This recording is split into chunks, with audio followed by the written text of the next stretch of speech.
బంగాళాఖాతంలో అల్పపీడనం క్రమంగా బలపడుతున్న నేపథ్యంలో మత్స్యకారులెవరూ వేటకు వెళ్లొద్దని అధికారులు సూచించారు.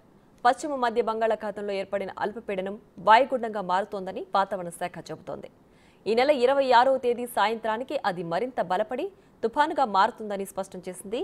దీని ప్రభావంతో ఏపీ తీర ప్రాంతానికి ముప్పేమీ లేదని తెలిపింది. రాగల 2 రోజుల్లో తెలుగు రాష్ట్రాల్లో పలుచోట్ల భారీ వర్షాలు కురిసే అవకాశాలున్నాయి.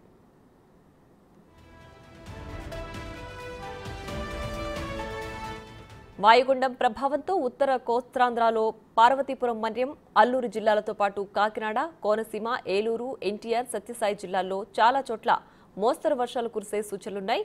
అలాగే శ్రీకాకుళం, అనకాపల్లి, తూర్పుగోదావరి, పశ్చిమ గోదావరి, కృష్ణా, గుంటూరు, బాపట్ల, పల్నాడు, ప్రకాశం, నెల్లూరు, కర్నూలు, నంద్యాల, అనంతపురం, కడప, అన్నమయ్య, చిత్తూరు, తిరుపతి జిల్లాల్లో ఉరుములు, పిడుగులతో కూడిన వర్షాలు పడే సూచనలున్నట్లు రాష్ట్ర విపత్తు నిర్వహణ సంస్థ వెల్లడించింది.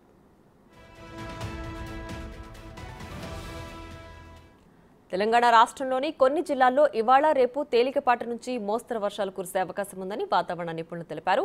ఈ 2 రోజుల్లో కొన్ని జిల్లాల్లో ఉరుములు, మెరుపులతో పాటు గంటకు 30 నుంచి 40 కిలోమీటర్ల వేగంతో ఈదురుగాలులు వీరున్నాయి.